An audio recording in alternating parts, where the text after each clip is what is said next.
Arena, with a whiff of nostalgia we always get when we have Motorola phones to review. That's why we're very excited to get the new Moto G6 Plus and Play models in the office. They span the budget gamut of $200 to $300, and this seems to be a model for everybody. Did Motorola manage to hit the sweet spot of specs, pricing and design yet again? Well, all three handsets sport displays with the modern toe and narrow aspect and are compact for the screen sizes. The rears are curved for a smoother in-hand feel, and the overall result is that all three designs are pleasant to hold and easy on the eye. Only the G6, however, is fairly comfortable to use with one hand. The G6 and its Plus sibling have glass bodies, but still feel lighter than the plastic G6 Play, as it comes with a large battery pack that makes the phone thicker and heavier. Motorola had thoughtfully provided serrated lock keys on the right hand side that are easy to feel without looking and rather tactile. The same can be said for the volume rockers, which are sturdy but somewhat thin and with shallow feedback. We ought to mention that all three phones come with a retro audio jack, which is pretty refreshing in this day and age. The three new Motos come with LCD panels, but the cheapest Play carries HD Plus resolution only, since Motorola promises 2-day battery life out of it, and that's a way to deliver it for sure. The screens offer good sunlight visibility when outside, bordering on the very good in the case of the G6 Plus, which clocked very high 800 plus nits of peak brightness in our benchmarks. The panel's white balance is way on the cold side, especially when it comes to the G6 Play, but while the displays of the new models won't wow you with anything in particular, they're decent daily drivers on average and will do the job when you venture to the beach.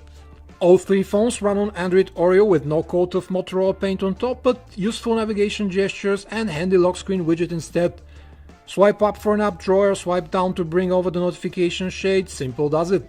Alternatively, the Moto gestures can turn the front-mounted fingerprint scanners into touchpads, swipe left on them to go back, or right for the screen recent apps menu.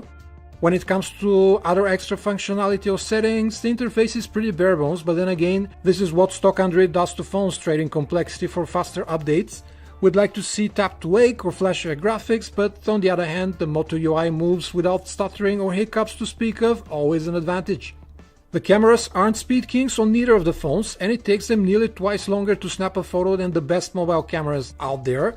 The interfaces also don't wow with tons of features or effects, which is signature Motorola, yet they cover all the basics, and there's even manual mode for the dual snappers. While the color representation of the G6 Plus photos is sufficiently credible, the dynamic range keeps shadows in the dark. Detail is average, and faraway foliage looks much like watercolor painting, for example.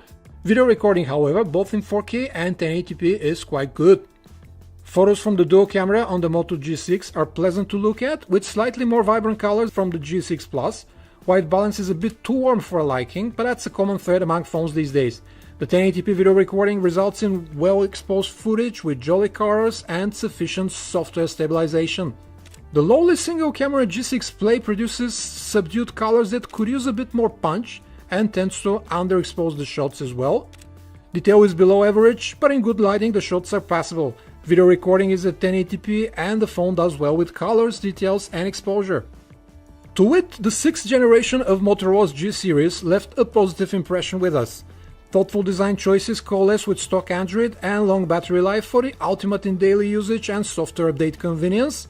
Each phone has a weak point, just average battery life from the G6, subpar audio on the Play or inconsistent camera on the Plus, but on aggregate the devices flaunt a very good value for money ratio.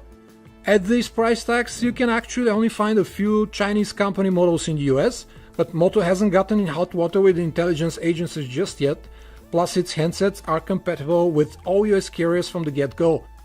This was a video review of the Moto G6 Plus and Play from Phone Arena. For more information about these handsets and other ones, you can visit us at phonearena.com. Thanks for watching.